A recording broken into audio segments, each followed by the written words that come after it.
கர்த்தருடைய பரிசுத்த நாமத்திற்கு ஸ்தோத்திரம் உண்டதாக. நம்ம ஏசாயா 46 வரை பார்த்துருக்கோம். இன்றைக்கி 47. 46ல் என்னென்னா, இஸ்ரேல் ஜனங்கள் பார்க்குறோம். பாபிலோனியர்கள் பார்க்குறோம். அவங்க விக்கிரகங்களை உண்டு பண்ணுறவங்களை வச்சு விக்கிரகங்கள் உண்டு பண்ணனா எப்படி நடக்கும்னு சொல்லி பார்த்தோம். அடுத்தெல்லாம் 46வது அதிகாரத்தில் பேல் நேபோ இவர்களை பற்றி நம்ம பார்த்தோம். முரட்டு இருதயமாக இருக்கிறவங்களுக்கு நீங்கள் எல்லோரும் என்ன செய்யுங்க, என்னை சேவிங்கன்னு சொல்கிறார். கர்த்தரை சேவித்தால் மட்டும் நமக்கு புது பலன் உண்டு. மற்றபடி விக்கிரகத்தை பின்பற்றினா அவங்களுக்கு ஐயோன்னு சொல்லி கர்த்தர் சொல்கிறாரு. அதான் விக்கிரகங்களை பின்பற்றுறவங்க யார்? பாபிலோனியர்கள் யார்? விக்கிரகங்களை பின்பற்றுறாங்க. அதான் கர்த்தர் சொல்கிறாரு, பாபிலோன் குமார்த்தியாய கன்னிகையே நீ இறங்கி மண்ணில் உட்காருங்க. ஏன்னா பாபிலோன் தேசத்துக்கு ராஜாத்தியை கர்த்தர் சொல்கிறாரு, நீ இறங்கி மண்ணில் உட்காருங்கிறாரு. ஏன் அப்படின்னா, அவள் என்ன செய்கிறா அப்படின்னா பெருமையில் இருக்கிறா.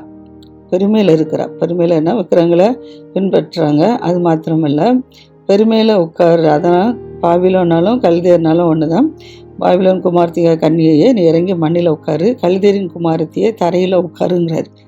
உனக்கு சிங்காசனம் இல்லை, நீ செருக்கு கரியும் சுகசெலியும் என்று நீ அழைக்கப்படுதில்லைங்கிறார். ஏன்னா பெருமையில் இருக்கிற எனக்கு தான் சிங்காசனம் இருக்குது, நான் தான் அப்படி இருக்கேன் இப்படி இருக்கிறேன்னு சொல்லி என்ன செய்கிறா அவள் சொல்கிறா. அதனால தான் கர்த்தர் சொல்கிறாரு, பெருமை உள்ளவர்களை பார்த்தும் விக்கிரகங்களை பின்பற்றுறவங்களை பார்த்து கர்த்தர் என்ன சொல்கிறாரு அப்படின்னா, உங்களுக்கு சிங்காசனம் இல்லை, உங்களுக்கு சுகமும் இல்லை அப்படின்னு சொல்லி கர்த்தர் சொல்கிறார். ஏன்னா அப்படி பெருமையில் இருந்தாலும் விக்கிரகங்களை பின்பற்றினாலும் கர்த்தர் நம்மளை என்ன செஞ்சிருவார்னா அடிமட்டமாக தளர்த்திடுவார். அவங்க சந்தோஷமாக இருக்கலாம், எல்லாம் செல்வ செழிப்போடு இருக்கலாம். ஆனால் கர்த்தருடைய பிள்ளைகள் பாடுகளை அனுபவிக்கலாம், கஷ்டப்படலாம். ஆனால் அவங்களுக்கு பரலோகராஜ்யம் நிச்சயமாக உண்டு. அதுதான் கர்த்தர் சொல்கிறாரு. விக்கிரகத்தை பின்பற்றினவர்களை பார்த்து சொல்கிறாரு, நீ முக்காட்டை நீக்கிவிடு, வெறுங்காலம் அம்மனத்தோடமாய் நீ என்ன செஞ்சிரு, நீ ஆறுகளே கடந்து போ, உன் நிர்வாணம் வெளிப்படும், லட்சியம் காணப்படும், நான் உன் நீதிக்கு தக்கதான உனக்கு என்ன செய்வேன், நான் உனக்கு சரி கட்டுவேன் அப்படின்னு சொல்லி பாபிலோன் குமாரத்தை பார்த்து சொல்கிறாரு. எங்கள் மீட்பருடைய நாமம் இஸ்ரேலின் பரிசுத்தருமாகிய சேனையில் கர்த்தர் என்பது. கர்த்தருடைய நாமம் கர்த்தர் நம்மளை மீட்கிறவர். அதனால் கர்த்தருக்கு மீட்கிறவருடைய நாமம் இஸ்ரேலின் பரிசுத்தராகிய சேனையுடைய கர்த்தர் என்பது அப்படிங்கிறாரு. இதுதான் நாமம். நாமன்னா பேர். அதான் எங்களை மீட்கிறவர் யார்? கர்த்தர். அப்போ அவருடைய நாமம் இஸ்ரேலின் பரிசுத்தராகிய சேனைகளுடைய கர்த்தர். இதுதான் கர்த்தருடைய நாமங்கிறது. அதான் சொல்கிறாப்புல, கல்தேர் குமாரத்தியே நீ அந்த கருத்துக்கள் என்ன செஞ்சார், நீ பிரவேசித்து நீ மௌனமாய் உட்காரு, நீ ராஜ்யங்களின் நாயகன்றி நீ அழைக்கப்படுவதில்லை. நீ ராஜ்யத்தை நான் தான் ராஜ்யத்தை ஆள்றேன், தேசத்தை ஆள்றேன்னு சொல்லி நீ நினைத்து கொண்டிருக்கிறா. ஆனால் நீ என்ன செய்ய முடியாது, நீ ராஜ்யத்தை ஆள முடியாது. கர்த்தர் ஒருவர் தான் என்ன செய்வார், ராஜ்யத்தை ஆள முடியும். அதனால் நீ என்ன செய்கிறா, நீ பரிசுத்த ஸ்தலத்தை என்ன செஞ்சிடா, சுதந்திரத்தை நீ பரிசுத்த குளத்தில் ஆக்கி போட்டா. அதனால் நான் உன்னை என்ன செஞ்சேன், நான் கல்தையர் கையில் நான் ஒப்பு கொடுத்தேன். அவர்கள் உனக்கு செய்ய மாட்டாங்க. இது என்னென்னா, எப்படி கல்தேரின் குமாரத்தையும் பாபிலோன் குமாரத்தி எப்படி இருக்கிறாங்களோ அதே போல் நம்மளும் என்ன செய்யணும்னா, கர்த்தர் மேலே நம்ம என்ன செய்யணும், நம்பிக்கையாக இருக்கணும். கர்த்தருடைய நாமத்தை என்ன செய்யக்கூடாது, பரிசுத்த குளத்தில் ஆக்கக்கூடாது. கர்த்தர் நாமத்தை பரிசுத்த குளத்தில் ஆக்குனா கர்த்தர் நம்மளையும் என்ன செஞ்சிருவாருன்னா, நம்மளையும் சத்துருக்கு என்ன செஞ்சிருவாரு, விட்டு கொடுத்துருவாரு. அப்படிங்கும்போது கர்த்தர் நம்ம மேலே என்ன செய்ய மாட்டார், இறக்க வைக்காதபடி இருப்பார். அதனால் நம்ம என்ன செய்யணும்னா, நம்ம கர்த்தரை மட்டும் நம்பி இருக்கும்போது கர்த்தர் நம்மளை என்ன செய்வார், மேன்மையாக நம்மளை வைப்பார், மேன்மையாக நம்ம உயர்த்துவார். பாபிலோன் குமாரத்தி தன்னை பெருமை பாராட்டினதுனால தான் கர்த்தர் என்ன செய்கிறாரு அப்படி சொல்கிறார். அவர் சொல்கிறா, நான் தான் நாயகி, நான் தான் என்றென்றைக்கு என்ன செய்வேன், அரசாங்கத்தில் நான் இருப்பேன், என்னால் தான் எல்லாம் அப்படின்னு சொல்லி என்ன செய்கிறா அவர் நினைச்சதுனால கர்த்தர் என்ன சொல்கிறாரு, சுகசெல்வியே விசாரம் இல்லாமல் வாழ்கிறவளே, நான் தான் என்னை தவிர ஒருவரும் இல்லைன்னு சொல்லி நீ சொல்கிறா. நான் விதவும் ஆக மாட்டேன், என் சந்தான சேதத்தை நான் அறிய மாட்டேன்னு சொல்லி நினைச்சிடா, நீ இருதயத்தில் சொல்லுகிறா. ஆனால் சந்தான சேதமும் விதவி இருப்பு இந்த ரெண்டும் உனக்கு என்ன செஞ்சிடும், ஒரே நேரத்தில் சடுதியாய் வரும் அப்படிங்கிறாரு. பெருமையாளருக்கு தேவனை எதிர்த்திருக்கிறார், தார்மையில கிருபளிக்கிறான்னு சொல்கிறோம். இப்போ அந்த பாபிலோன் குமாரத்தி என்ன செய்தா, நான் தான் சுக செல்வி, நான் தான் விசாரமாக வாழ்கிறேன், என்னை தவிர ஒருவரும் தேவன் இல்லை, நான் தான் தெய்வம் அப்படின்னு சொல்லி நினைச்சிடா அப்படி சொல்கிறா. நான் விதவையே ஆக மாட்டேன், எனக்கு என் சந்தானம் என்றன்னைக்கு நிலைச்சிருக்கும் அப்படின்னு சொல்லி சொல்கிறா. அதனால தான் கர்த்தர் சொல்கிறாரு, உன் சந்தான சேதம் விதவை இருப்போம் ஒரே நாளில் ஒரே நிமிஷத்தில் நிச்சயம் வர்றோம் அப்படிங்கிறார். காரணம் என்ன அப்படின்னா, அவள் நினைச்சிடா சூனியம் செஞ்சுக்கிட்டே இருக்கிறா. சூனியம் ஸ்தம்பன வித்தைகள் இதெல்லாம் நினைச்சிடா அப்படி செஞ்சிட்ருக்கா. அதை நம்புறதுனால அவள் நினைச்சிடா அந்த சூனியங்களும் மாந்திரிகங்களும் என்னை விதவையா ஆக்காது அப்படின்னு சொல்லி அவள் நினச்சி கொண்டிருக்கிறா. நான் துன்மார்க்கமான காரியங்களில் திருத்தல் நினச்சிவேன், நான் நம்பிக்கையாக இருப்பேன்னு சொல்லி அவள் நினைச்சிடா. இந்த துன்மார்க்கமான காரியத்தை தான் அவள் நினைச்சிடா நம்புகிறா. அப்படி இருக்கிறனால தான் கர்த்தர் என்ன சொல்கிறாரு, அவளை என்ன சொல்கிறாரு, தாழ்த்துப்படுவேன்னு சொல்கிறாரு. அது சொல்கிறார், நான் தான், என்னை தவிர வேற ஒருவரும் இல்லை, நான் தான் எல்லாமே அப்படின்னு சொல்லி என்ன செய்கிறா அப்படியே தன்னை உயர்த்தி கொண்டு இருக்கிறான். அப்படி உயர்த்தி கொண்டு இருக்கிறனால கர்த்தர் சொல்கிறாரு, விக்கணும் உன்மேல் என்ன செய்யும் பரவான்னு சொல்கிறார். ஏன்னா அவன் என் மேலே தீங்கு வராது, எனக்கு ஆபத்து வராது, நான் உதவியாக மாட்டேன் அப்படின்லாம் சொல்லிட்டு இருக்கிறனால கர்த்தர் சொல்கிறாரு, நீ இப்படி நினச்சிட்ருக்கியா, சடுதியாக என்ன செய்யும் உண்மையில் பால் கட்டிப்பு வரோம் அப்படிங்கிறார். அங்கே என்ன செய்கிறாரு, சந்தான சேதம் விதையிருப்பு இல்லைன்னு சொல்லும்போது ஒரே நாளில் உனக்கு கெட்டு வரோங்கிறார். இப்போ இதில் என்ன செய்கிற, நான் துன்மார்க்கமான கிரிகளை செஞ்சுக்கிட்டு நான் தான் என்னை தவிர யாரும் இல்லைன்னு சொல்லி இதயத்தில் என்ன செய்கிறா வென்றதுனால கருத்து சொல்கிறாரு, தீங்கு உண்மையில் வரும், நான் எங்கேருந்து உதித்ததுன்னு கூட ஒன்று என்ன செய்யுது உனக்கு அறிய முடியாது, விற்கணும் நினச்சிடும் உண்மையில் வந்துடும், விற்கணும்னா ஆபத்து உண்மையில் வந்துடும், அதை நிவர்த்தியாக்க உன்னால் என்ன செய்யாது உனக்கு முடியாது, சடிதியாக உனக்கு என்ன செய்கிறோம் அந்த ஆபத்து பால் கடிப்பு உனக்கு வந்துடும் அப்படின்னு சொல்கிறாரு. அவள் என்ன சொல்கிறான்னா, என் சிறு வயது முதல் நான் பிரயாசப்பட்டு பழையவர ஸ்தம்பன வித்தை, அவள் சிறு வயதுலேருந்து என்ன செய்கிறா அப்படின்னா ஸ்தம்பன வித்தைக்கு என்ன செய்கிறா இடம் கொடுக்கா, திரளான சூனியங்களை என்ன செய்கிறா அனுசரிச்சுக்கிட்டு என்னை தவிர வேறு யாருக்கும் என்ன செய்ய முடியாது, பலன் கிடைக்காது அப்படி இப்படின்னு சொல்லி என்ன செய்கிறா அப்படியே அவள் தன்னுடைய திரளான யோசனைகளினால் என்ன செஞ்சுட்டா இப்போ இழைச்சி போயிருக்கிறா.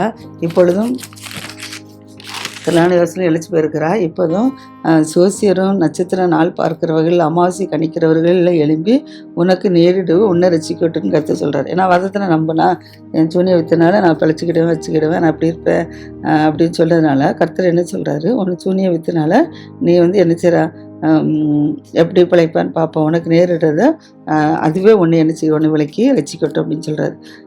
அவர்கள் என்ன செய்கிறது, தாளடியை போல் இருப்பாங்க, நெருப்பு அவர்கள் என்ன செய்ய சுட்டரிக்கும், அவர்கள் தங்கள் பிராணனை அக்கினி ஜீவால் என்று என்ன செய்ய முடியாது விடுவிக்க முடியாதுங்கிறார். சோசிய நாள் பார்க்குறவங்க நட்சத்திரம் பார்க்குறவங்கெல்லாம் அதுலேருந்து என்ன செய்ய முடியாது, அவங்க தப்ப முடியாது. இந்த விக்கிரகங்கள் மாந்திரிகங்கள் இதுலேருந்து என்ன செய்ய முடியாது, பிசாசு வச்சு கிரியை செய்கிறதுனால இதுலேருந்து அவங்க தப்பிக்க முடியாது, அவங்க ரசிக்கப்பட முடியாதுங்கிறாரு.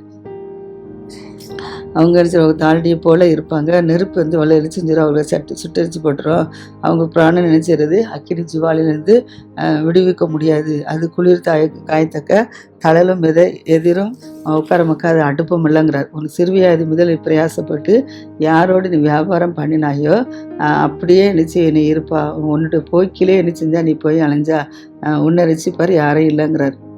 சிறு வயது முதல் நீ எவ்வளவுதான் பிரயாசப்பட்டு எவ்வளோதான் உழைச்சி வியாபாரம் பண்ணோம், நீ சூனியத்தினாலையும்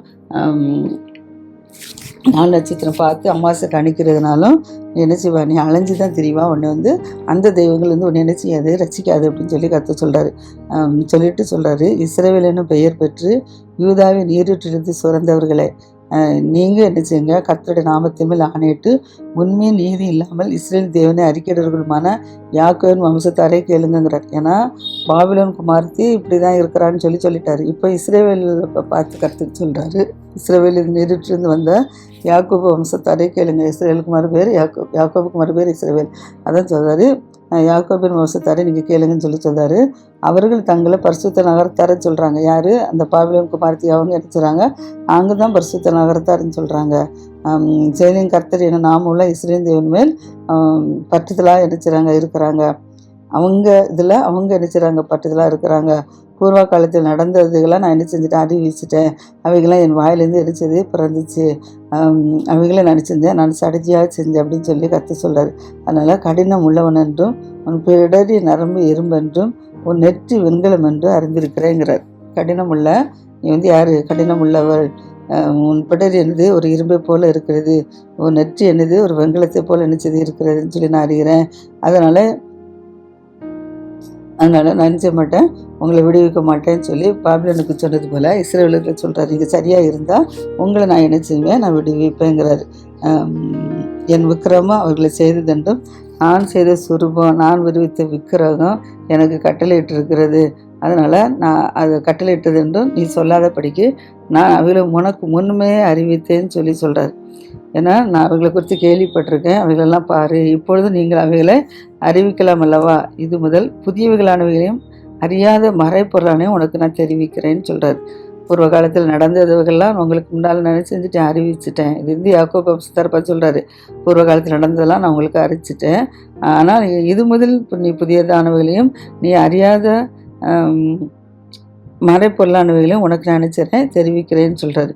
அந்த அறியாத மறைப்பொருள் என்ன அப்படின்னா கர்த்தர் சொல்கிறாரு, ஆதி முதற் கொண்டு அல்ல இப்பொழுதே உண்டாக்கப்பட்டேன்னு சொல்கிறாரு. இப்போ தான் உண்டாக்கப்பட்டிருக்கு, ஆதி முதல் உள்ளது இதெல்லாம் பழசு, அதனால் அதெல்லாம் நான் இப்போ சொல்ல, இப்போ உண்டாயிருக்கிறது நான் ஒன்று செய்வேன் அறிவேன்னு சொல்கிறாரு. அவைகளை அறிவேன் என்று நீ சொல்லாதபடிக்கு இந்நாட்கள் முன்னே நீ அவைகளை நினச்சிட நீ கேள்விப்பட்டது. இதுக்கு முன்னால் நீ இப்படிப்பட்ட சம்பவம் நடந்ததுன்னு சொல்லி நீ ஒரு நாள் கேள்விப்பட்டது கூட இல்லை, அப்படி கேள்விப்பட்டவும் இல்லை, நீ அறியப்படவும் இல்லை. அதனால் உன் செவி எரிச்சலை திறந்திருக்கவும் இல்லை. நீ துரோகம் பண்ணுவாய் என்பதையும் தாயின் கற்பு தொடங்கி மீறி வந்து பெயர் பெற்றதே அறிந்திருக்கிறேன். நீ வந்து துரோகம் பண்ணுறவன் தான், நீ தாயின் கற்பத்திலிருந்து மீறுகிறவன் சொல்லி பெயர் பெறுவாய் என்று சொல்லி தான் நான் வந்து அறிந்திருக்கிறேன். அதனால் என் நாமத்தின் மித்தம் என் கோபத்தை நான் நினச்சதேன் நான் நிறுத்தி வைக்கிறேன். நாமத்தின் மித்த கோபம் நிறுத்தி உன்னை சங்கரிக்காதபடிக்கு நான் என் புகழ்ச்சியின் மித்தம் உண்மையில் என்ன செய்வேன், நான் பொறுமையாக இருப்பேங்கிறார். என் நாமத்தின் மித்தம் என் கோபத்தை நான் நிறுத்தி வச்சிருக்கிறேன், என்னை சங்கரிக்காதபடிக்கு நான் என் புகழ்ச்சி மித்தம் உண்மையில் பொறுமையாக இருப்பேன்னு சொல்லிட்டு சொல்கிறாரு. இதோ உன்னை நான் செஞ்சேன் புடமிட்டேன், ஆனாலும் வெள்ளியை போல அல்ல உபத்திரத்தில் குகையில் உன்னை தெரிந்து கொண்டேங்கிறார். கர்த்தர் இஸ்ரவேலர்களை பார்த்து சொல்கிறாரு, நான் உன்னை புடமிட்டு எடுத்து வச்சிருக்கிறேன், ஆனால் அது வந்து வெள்ளியை போல் அல்ல, உபத்திரத்தின் குகையில் நான் உங்களை என்ன செஞ்சுறேன், நான் தெரிந்து எடுத்து வச்சிருக்கிறேன். ஆனால் என் நிமித்தமே நான் அப்படி செய்வேன்னு சொல்லி சொல்கிறாரு. என் நாமத்தின் பரிசுத்தம் எப்படி குலைக்கப்படலாம், என் மகிமை நான் என்ன செய்ய மாட்டேன், நான் வேற ஒருவனுக்கும் கொடுக்க மாட்டேங்கிறார்.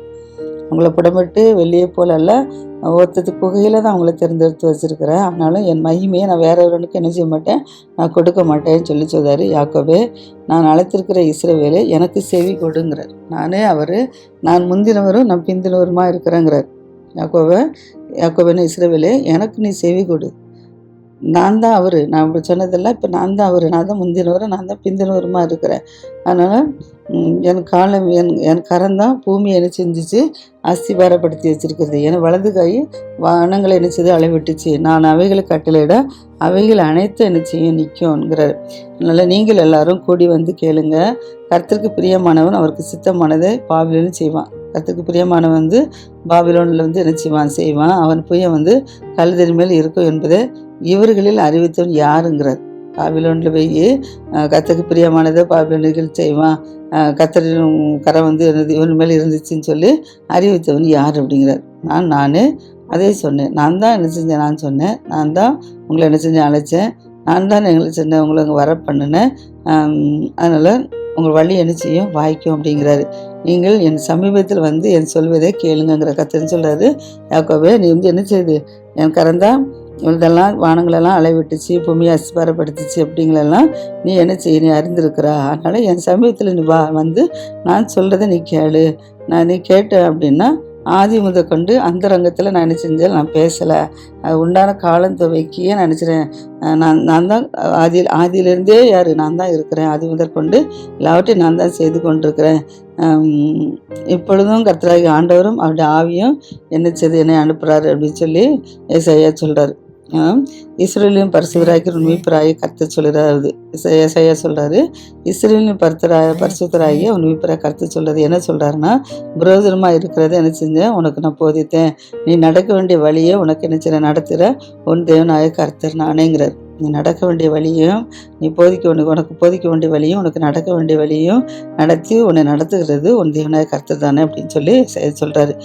சொல்கிறாரு, என் கற்பனை கவனித்தாயானால் நலமாக இருக்கும். அத்தோடைய கற்பனைகளை கவனித்து பார்த்தா கூட நிச்சயமாக நலமாக இருக்குமா. அப்பொழுது உன் சமாதானம் நதியை போலும் உன் நீதி சமுத்திரத்தின் அலைகளை போல இருக்குங்கிறார். கற்பனைகளை கவனிக்கும் போது கற்பனைக்கு ஒப்பு கொடுத்து அதன்படி நம்ம நடந்தால் நமக்கு சமாதானம் ஒரு நதியை போல நிச்சயமா, எப்படி நதி தண்ணியை வற்றாதபடிக்கு போயிட்டே இருக்குதோ, அதே போல் நமக்கு சமாதானம் நிச்சயமா நமக்கு இருக்குமா. அப்போ அதுக்கு நிச்சயமா கர்த்தருடைய கற்பனைக்கு நிச்சயமா அந்த செவி கொடுக்கணும். அதை கவனித்து கேட்டு அதன்படி செய்தால் நமக்கு என்ன செய்தோம், நம்ம சமாதானம் நமக்கு கிடைக்குமா. அது மாத்திரமல்ல, நம்முடைய சந்ததியை கர்த்தர் நிச்சயம் அவர் மணலுத்தனையாக்கவும் நம்முடைய கருப்ப பரப்புகள் அணுக்களத்தனையாகவும் இருக்கும் அப்படிங்கிறார். அந்த அளவில் கர்த்தர் என்ன செய்றாரு, நம்முடைய சந்ததியை ஆசீர்வதிப்பேன்னு சொல்கிறாரு. அப்பொழுது அது பெயர் நம்ம விட்டு அற்று போகாமலும் அழிக்கப்படும். கர்த்தர் நம்மளை ஆசீர்வதிக்கும் போது நம்முடைய பேர் புகழ் என்னைக்கு என்ன செய்யாது, அழிக்கப்பட்டு போகாது அப்படின்னு சொல்கிறாரு. அதனால் நீங்கள் இப்போ எழுதி தான் நீங்கள் பாபிலோனில் இருக்க வேண்டாம்னு சொல்கிறார். இஸ்ரேல் ஜனங்கள் எகிப்திலேருந்து வரும்போது என்ன செஞ்சாங்க, எகிப்தில் இருந்து அந்த அடிமைத்தனத்துலேருந்து கர்த்தர் மீட்டு என்ன செஞ்சார், கானானுக்கு கொண்டு வந்தார். அதான் சொல்கிறாரு, நீங்கள் அந்த பாபிலோன்லேருந்து நீங்கள் என்ன செய்யுங்க, விட்டு விலகி ஓடி வாருங்க, இடத்துல ஓடி வாருங்க. கர்த்தர் தம்முடைய தாசனாகி யாக்கோபை என்ன செஞ்சார், மீட்டு கொண்டார் என்று நீங்கள் சொல்லுங்கிறார். கர்த்தர் தான் யாக்கோபை என்ன செஞ்சார், மீட்டு கொண்டாருன்னு சொல்லி நீங்கள் சொல்லுங்கள். இதை கெம்பர சத்தமாக கூறி பிரசித்தப்படுத்துங்க, பூமி கலந்துர மட்டும் வெளிப்படுத்துங்க அப்படின்னு சொல்லி சொல்கிறாரு. இதை என்ன செய்யணுமா, நம்ம அப்படி செய்யணுமா. அப்போ அவர்கள் என்ன செய்கிறாரு, வனாந்தரத்தில் நடத்தும் போது இஸ்ரேல் ஜனங்களை வனாந்தரத்தில் நடத்தும் போது அவர்களுக்கு தாக விடாது இருந்ததில்லையா. தாகம் என்ன செய்யலை அவருக்கு இல்லை. கண்மலையின் தண்ணீர் அவர்களுக்கு என்ன செஞ்சார், கர்த்தர் சுரக்க பண்ணினார். கண்மலை பிறந்தார், தண்ணீர் ஓடி வந்ததுன்னு சொல்லி பார்க்குறோம். மோசே தண்ணி இல்லைன்னு சொல்லி மோசைட்ட என்ன செய்கிறாங்க, வாதாடுறாங்க. மோசை கண்மலையில் என்ன செஞ்சுட்டாரு, அவருக்கு செவிச்சு அடிச்சிட்டாரு. அவர் பேச சொன்னார், அவனை அடிச்சிட்டாரு. அடித்தோடனே தண்ணி என்ன செஞ்சு அங்கேருந்து புரண்டு ஓடி வந்துச்சுன்னு சொல்லி பார்க்குறோம். அதான் கண்மலை தண்ணீர் அவருக்கு சுரக்க பண்ணார். கண்மலை பிளந்தார், தண்ணீர் என்ன செஞ்சது, ஓடி வந்துச்சு. விதமாக கண்மலை அடிச்சது பிளக்கப்பட்டு தண்ணீர் அடிச்சு தான் ஓடி வந்துச்சான்.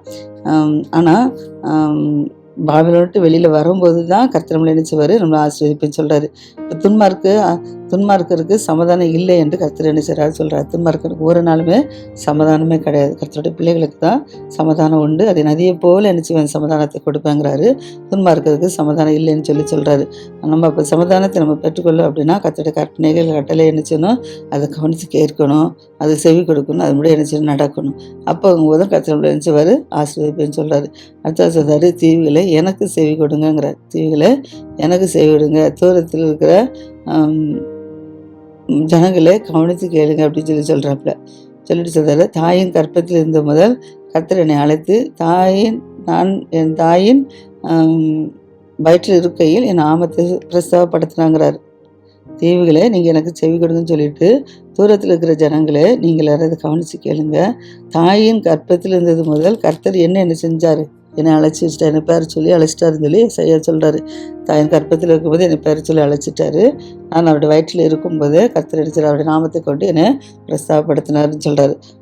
அவர் என் வாயை என்ன செஞ்சார், கூர்மையான பட்டையாக ஆக்கினார். தமது கரத்தின் நிழலினால் என்ன செஞ்சார், என்னை மறைச்சார். வாயை மூடினார் கரத்தினால. கரத்து நிழலினால் என்ன செஞ்சார், என்னை மறைச்சி வச்சு என்னை ஒரு தூளடியான அம்பாக்கி என்னை தமது அம்ப்ரா துணியில் என்ன செஞ்சார், மூடி வச்சாருன்னு சொல்லி பார்க்குறோம்.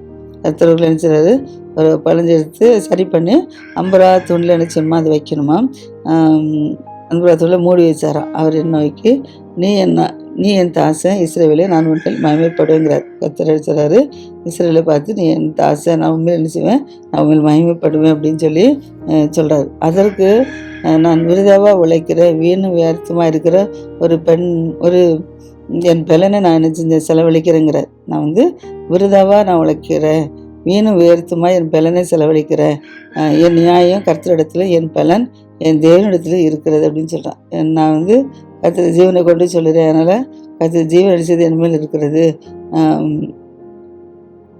என் பலன் என் தேவனிடத்தில் இருக்கிறது அப்படின்னு சொல்லி நான் சொன்னேன்னு சொல்கிறாரு. அப்படின்னு சொல்கிறாரு. யாக்கோபே தமிழத்து திருப்பும்படி நான் தாயின் கற்பித்திருந்த முதல் கர்த்தர் தமிழ் தாசனாக என்னை உருவாக்கினாங்கிறார். ஏசாயா சொல்கிறார், என்னை தாயின் கற்பித்திலிருந்து என்னை அவர் உருவாக்கி என்னை வளர்த்து சிறு வயதிலிருந்து அவர் எனக்கு என்ன செய்கிறாரு, என்னோட கூட இருக்கிறாரு. எனக்கு ஒரு தாசனாக இருக்கிறாரு, ஒரு தாசனாக என்னையும் என்ன செஞ்சுட்டாரு, உருவாக்கி வச்சிருக்கிறாரு அப்படின்னு சொல்கிறாரு. ஆயினும் கர்த்தருடைய பார்வையில் நான் என்ன செய்வேன், நான் கனமடைவேன். என் தேவன் எனக்கு என்ன செய்வார், எனக்கு என்றைக்கும் என் பலனாக இருப்பாருன்னு சொல்கிறார். கர்த்தருடைய பார்வையில் நான் கனமடைவேன், தேவன் எனக்கு பலனாக இருப்பாருன்னு சொல்லி ஏசாயா சொல்றாரு. யாக்கோபின் கோத்திரங்களை எழுப்பவும் இஸ்ரேல் காக்கப்பட்டதை திருப்பவும் எனக்கு தாசனாக இருக்குது, அற்ப காரியமாக இருக்கிறதுன்னு சொல்கிறாரு. பூமியின் கடைசி பிறந்தும் என்னுடைய ரட்சிப்பாக இருக்கும்படி நம்ம ஜாதிகளுக்கு நான் ஒளியாக நிச்சயமாக வாய்ப்பாங்கிறார். நம்ம பூமி எங்கும் ரட்சிப்பாக இருந்து நம்முடைய கர்த்தர் ஒளியாய் வைக்கணும் அப்படின்னா நம்ம கர்த்தருக்கு என்ன செய்யணும், வைராக்கியமாக இருப்போம். இஸ்ரேல் மீட்பரும் அதன் பரிசுத்தருமாய் கர்த்தர் மனுஷரால் என்ன செய்கிறாரு, அசட்டை பண்ணப்படுறாரு. இஸ்ரேல் மீட்பராக இஸ்ரேலுக்கு ஒரு மீட்பராக இருக்கிறாரு, பரிசுத்தராக இருக்கிறாரு. ஆனாலும் மனுஷரால் அவர் என்ன செய்கிறாரு, அந்த இஸ்ரேலில் அசட்டை பண்ணப்பட்டவராக இருக்கிறாரு. ஜாதிகளுக்கு என்ன செய்கிறாரு, அருவருக்கப்பட்டவராக இருக்கிறாரு. அநேகர் என்ன செய்கிறாருன்னா நோக்கி உண்மையில் கர்த்தர் நிமித்தமும் உண்மை தெரிந்து கொண்ட ஜனத்தின் பரிசுத்தத்திலிருந்து பிரபுக்கள் பணிந்து கொள்வார்கள் சொல்லியிருக்கிறான்னு சொல்லிட்டு சொல்கிறாரு. பின்னும் கர்த்தர் அணுக்கிற காலத்தில் நான் என்ன செய்வேன், நான் உண்மையை ஆதரிப்பேங்கிறார். அணுக்கிற காலத்தில் நான் உண்மை என்ன செய்வேன், ஆதரிப்பேன் சொல்லிட்டு சொல்கிறாரு. நீ இனி ரச்சனை நாளில் உனக்கு நான் உதவி செய்தேன், பூமியை சீர்படுத்தினேன், பாழாய் கிடக்கிற இடங்களை நீ என்ன செய்கிறேன், உன்னை நான் சுதந்திரிக்க பண்ணுவேன் சொல்லிட்டு சொல்கிறாரு. கட்டுண்டர்களை நோக்கி புறப்பட்டு போங்களும் என்றும் இருள் இருக்கிறவர்கள் நோக்கி வெளிப்படுங்கள் என்று நான் சொல்லவும், நான் உங்களை என்ன செஞ்சேன், காப்பாற்றினேன், உங்களை என் ஜனங்களுக்கு நடுவில் ஒரு சுதந்திரமாக என்ன செஞ்சுருக்கிறேன், உங்களோட உடன்படிக்கை பணி நான் ஏற்படுத்தி வச்சுருக்கிறேன். சகல மேடுகளிலும் மேய்ச்சல் உங்களுக்கு என்ன செய்யும், உண்டாயிருக்கும் அப்படிங்கிறாரு.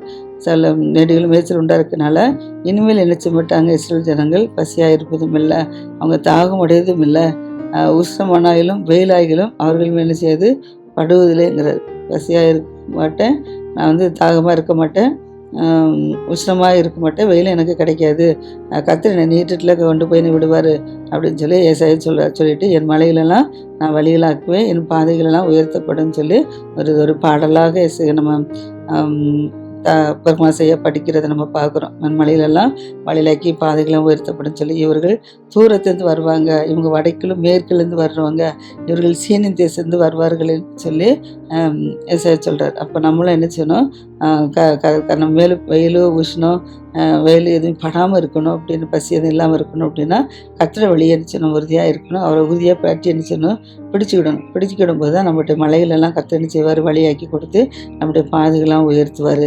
அப்போ அவங்க என்ன செய்வாங்க, இவர்கள் தூரத்துலேருந்து வருவாங்க, இது அவர்கள் வடக்கு மேற்கு பரம்புவாங்க, இவர்கள் சீனேம் தேசத்திலிருந்து என்ன செய்வார், வருவாங்கன்னு சொல்கிறார். அடுத்தபடியாக வானங்களை குறித்து என்ன சொன்னார் பார்ப்போம். இப்போ சிஎன் குமார் இஸ்ரேல் ஜனங்களை குறித்து நம்ம சொல்கிறத பார்ப்போம். நாளத்திலிருந்து கர்த்தர் வானங்களை என்ன சொல்லியிருக்காருன்னு சொல்லி பார்ப்போம். கர்த்தர் தமது ஆசிரியர்.